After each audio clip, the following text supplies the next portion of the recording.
आज वो अखिलेश यादव क्यों 9 साल तक घर में छुपे रहे, क्यों चुनाव के वक्त ही निकल के आते हैं, क्यों बरसाती मेढक बन करके बाहर निकलते हैं, क्यों नहीं आते जब जनता की बात आती है, जनता के मुद्दों की बात आती है, जब रोजगार की बात आती है, जब महंगाई की बात आती है। और बीजेपी के आईटी सेल के द्वारा जिस तरीके से पप्पू बनाने की कोशिश की गई, आप बताइए कि कौन सा ऐसा नेता है जो अडिग होकर के जनता की लड़ाई को सड़क से लेकर के संसद तक लड़ता रहा। लगातार उसकी माँ के ऊपर, उसके बाप के ऊपर, उसकी दादी के ऊपर लगातार सवाल उठाते रहे। नफरत की बात नहीं करते हैं, एक विचारधारा है जिससे हम लड़ रहे हैं और सालों साल से लड़ रहे हैं। इस लड़ाई को हमें लंबे समय तक लड़ना होगा, लेकिन फिर भी हम ये बात करते हैं कि हम फिर भी नफरत की दुकान को बंद करने का काम करेंगे। तो आप कहेंगे कि ईवीएम वहां पर ठीक था, लेकिन अगर आप 3 राज्यों को अगर आप हार रहे हैं तो वहां पर कहेंगे कि नहीं ईवीएम ठीक नहीं था। लेकिन ईवीएम के आप सही कह रहे हैं, ईवीएम की धांधली की खबर आ रही है मध्य प्रदेश, राजस्थान, छत्तीसगढ़ से बहुत सारी सीटों पर कि देखिए नई लीडरशिप को मौका देना, नई लीडरशिप पैदा करना, ये भी कहीं ना कहीं हमारी कमी रही है।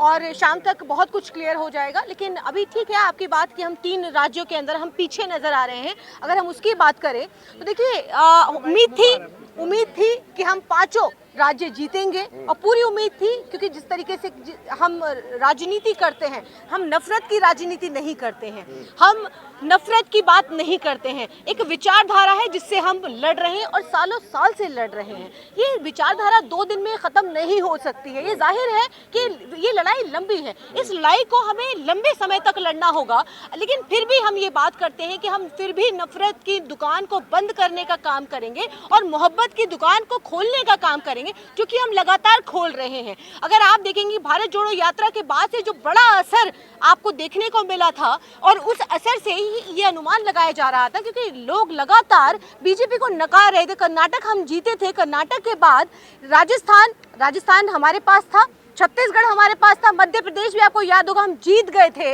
लेकिन जिस तरीके से बीजेपी ने सरकार को गिराने का काम किया मध्य प्रदेश के अंदर, तो देखिए आज ये आंकड़े उलट नजर आ रहे हैं। जनता का फैसला है, जनता जनार्दन है, जनता का हर फैसला हम अपने सर माथे लेते हैं। देखिए ईवीएम की बात करेंगे तो मैं बहुत ज्यादा ईवीएम पे बात नहीं करूंगी, क्योंकि आप ही कहेंगे, आप ही पत्रकार कहेंगे कि अगर आप तेलंगाना जीत रहे हैं तो आप कहेंगे कि ईवीएम वहां पर ठीक था, लेकिन अगर आप 3 राज्यों को अगर आप हार रहे हैं तो वहां पर कहेंगे कि नहीं ईवीएम ठीक नहीं था। लेकिन ईवीएम की आप सही कह रहे हैं, ईवीएम की धांधली की खबर आ रही है मध्य प्रदेश, राजस्थान, छत्तीसगढ़ से बहुत सारी सीटों पर ईवीएम की खबर आ रही है। आपने कहा कि हम मोहब्बत की दुकान बंद नहीं करेंगे, तो कमलनाथ धीरेन्द्र शास्त्री को लेकर क्यों घूम रहे हैं अपने साथ? देखिए धीरेन्द्र शास्त्री, देखिए अब धीरेन्द्र शास्त्री के साथ वहां पर जाने का मतलब क्या था वो तो कमलनाथ बेहतर बता सकते हैं। कि वहां पर देखिए बहुत सारे मार्केट के अंदर बहुत सारे बाबा हैं, और धीरेन्द्र शास्त्री पर बहुत ज्यादा बात ना करते हुए, क्योंकि इस तरीके देखिए नहीं देखिए धीरेन्द्र शास्त्री एक तरीके के बिजनेसमैन भी हैं। आप ये मत भूलिए कि जिस तरीके से बाबा रामदेव एक बहुत बड़े बिजनेसमैन है, उसी तरीके से धीरेन्द्र शास्त्री जैसे बाबा भी बहुत लेकिन बाबा के तौर पे जाने जाते हैं, बिजनेसमैन के तौर पे नहीं जाने जाते मैडम। देखिए वसुंधरा राजे भी किस तरीके से, आप एक वो तस्वीर भी आ रही थी कि वसुंधरा राजे और शिवराज सिंह चौहान जाकर के उनके पैरों में नतमस्तक थे, देखिए वो भी नजर आ रहा था। लेकिन देखिए आज देखिए धीरेन्द्र शास्त्री से कमलनाथ जी के पुराने संबंध थे, उस संबंध के लिए की वजह से ही वो वहाँ पर राजनीतिक उसमें गए थे, उनके प्रोग्राम में गए थे धीरेन्द्र शास्त्री, या किस उनके अपने रिलेशन की वजह से गए थे। तो धीरेन्द्र शास्त्री पे मुझे लगता है कि डिस्कस करना बहुत बड़ा विषय नहीं है। मोहब्बत की दुकान खुल रही है, मध्य प्रदेश बंद, राजस्थान बंद, छत्तीसगढ़ भी बंद हो गया मोहब्बत की दुकान। नहीं देखिए मैंने कहा ना कि एक विचारधारा है, एक नफरत की विचारधारा है। इस नफरत की विचारधारा से लड़ना आसान काम नहीं है, जो कि राहुल गांधी जी कर रहे हैं। आज देश के अंदर मुझे बता दीजिए कि कौन सा ऐसा नेता है जिसके ऊपर लाखों करोड़ों रुपया खर्चा किया गया बीजेपी के आईटी सेल ने, और बीजेपी के आईटी सेल के द्वारा जिस तरीके से पप्पू बनाने की कोशिश की गई। आप बताइए कि कौन सा ऐसा नेता है जो अडिग होकर के जनता की लड़ाई को सड़क से लेकर के संसद तक लड़ता रहा। लगातार उसकी माँ के ऊपर, उसके बाप के ऊपर, उसकी दादी के ऊपर लगातार सवाल उठाते रहे और किस तरीके के लांछन लगाए गए, लेकिन उसके बाद भी वो लड़ता रहा। तो देखिए आज ये लड़ाई हम सबके लिए और लंबी हो गई है कि आज हम 3 राज्यों के अंदर, इससे हमें, आपको अगर लगता होगा कि इससे हमें कहीं निराशा हुई है, थोड़ी देर के लिए निराशा जरूर हुई है, लेकिन अपने आप को मजबूत करने का काम हर कार्यकर्ता ने आज के दिन किया है। कांग्रेस ने नासिर जुनैद का या फिर मध्य प्रदेश में जो पेशाब कांड हुआ, ये मुद्दे चुनाव में नहीं बनाए? देखिए जाहिर है क्योंकि कांग्रेस इस तरीके की विचारधारा को सपोर्ट नहीं करती है। कांग्रेस की जो स्कीम्स रही हैं, आप राजस्थान की अगर बात करें, राजस्थान की बड़ी स्कीम्स के अंदर चिरंजीवी योजना जो थी, जिससे बहुत लोगों को लाभ हुआ, उसके अंदर 400 रुपए का सिलेंडर, आप पूरे देश के अंदर 400 रुपए का सिलेंडर मुझे बताइए कि कहां पर मिल रहा है।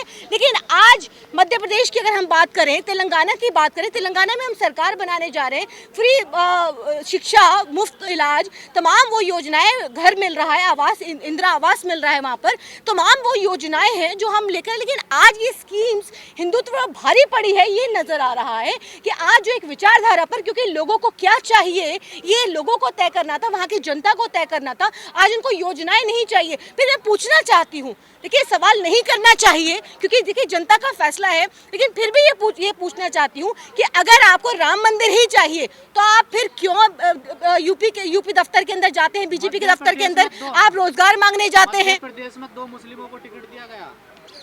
देखिए आप अगर नहीं बिल्कुल सही बात है और इसको मानने में कोई हिचक नहीं होनी चाहिए कि आज इस हार की अगर हम समीक्षा करें और मैं यहाँ खड़े होकर के अगर ये बात करूँ और ये इस बात की मैं समीक्षा करूँ तो मुझे इस बात को कहने में कोई गुरेज नहीं है कि हमारी कुछ कमियां रही हैं, जैसे कि टिकट का वितरण जो हुआ है मध्य प्रदेश, राजस्थान, छत्तीसगढ़ के अंदर जो टिकट का वितरण हुआ है उससे काफ़ी जमीनी जो कार्यकर्ता थे उनको बहुत नाराजगियां हैं। ये बात बिल्कुल सही है और इसको कहने में मुझे लगता है कि हमें इसको मानने में हिचक नहीं होनी चाहिए क्योंकि अब हम ये 3 स्टेट्स के अंदर जिस तरीके से उन कमियों की वजह से, और सिर्फ यही कमियां नहीं रही हैं, नहीं जाहिर है आप हार का जिम्मेदार जो हाँ स्टेट वाइज जो इस स्कीम को लेके चल रहा था, जो टिकट वितरण में था, जाहिर है उसके सर पर। और भाजपा का प्रचार तंत्र जितना मजबूत रहा है, लोग कह रहे हैं कि कांग्रेस वहाँ उतना ही कमजोर रही है।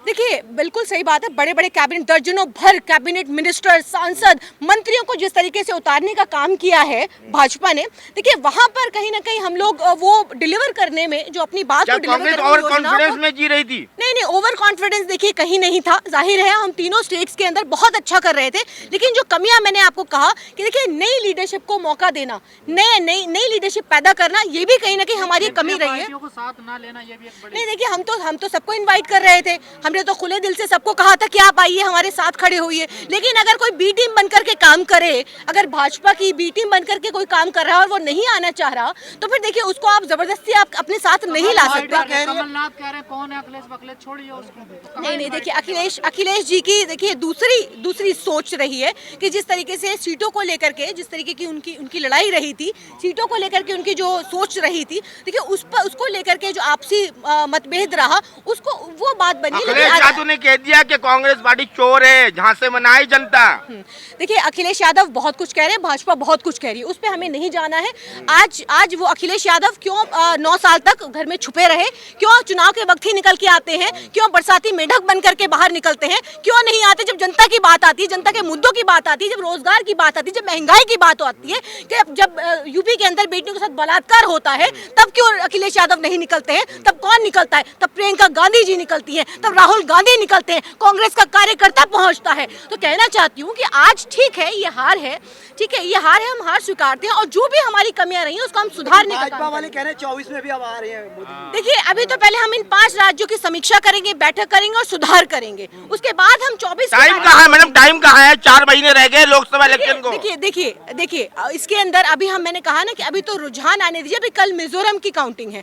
मिजोरम के अंदर हम मुझे जो उम्मीद है और जो लोगों को भी उम्मीद है कि हम मिजोरम के अंदर हम अलायंस के अंदर सरकार बना रहे हैं। आवाज में ये आवाज आ रही है कि कांग्रेस में भी संघी विचारधारा के कुछ लोग मौजूद हैं। अभी आपने कहा कि कांग्रेस के अंदर बहुत संघी मानसिकता है। इन 9 सालों के अंदर राहुल गांधी जी ने उन संघी मानसिकता को उजागर करने का काम किया है, किस तरीके से एक्सपोज करने का काम किया है। आप देखिए 9 साल के अंदर आप इस बात से अंदाजा लगा सकते हैं कि पत्रकारों से लेकर के नेताओं से लेकर के सबको एक तरफा जो एक एक साइड लगाने का काम किया है वो कांग्रेस पार्टी ने किया है।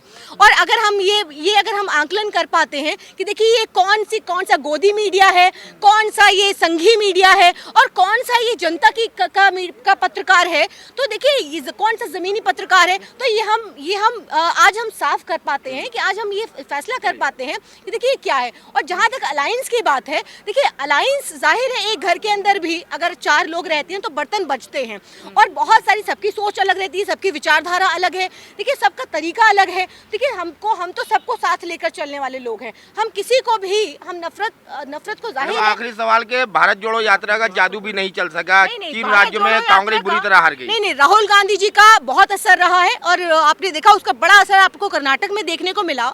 लेकिन आज जो जिस तरीके से हम 3 राज्यों के अंदर जो फैसले आए, जाहिर है निराशाजनक है, अफसोसजनक है, लेकिन हम उम्मीद करते हैं कि जो हमारी कमियां रही हैं उस कमियों का सुधार बड़े पैमाने पर किया जाएगा। एग्जिट पोल की हम बात करेंगे। एग्जिट पोल जिस तरह से दिखाया गया, 3 राज्यों में कांग्रेस की जीत हो रही है, तो एग्जिट पोल क्या ये झूठा?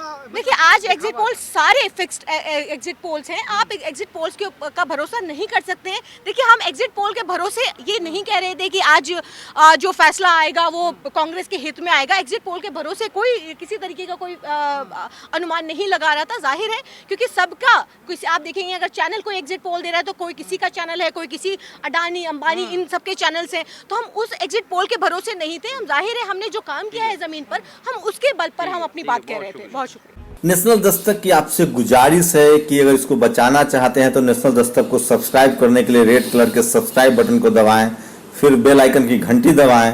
नेशनल दस्तक को बचाने के लिए बहुत जरूरी है कि हर खबर को शेयर करें, लाइक करें, कमेंट जरूर करें।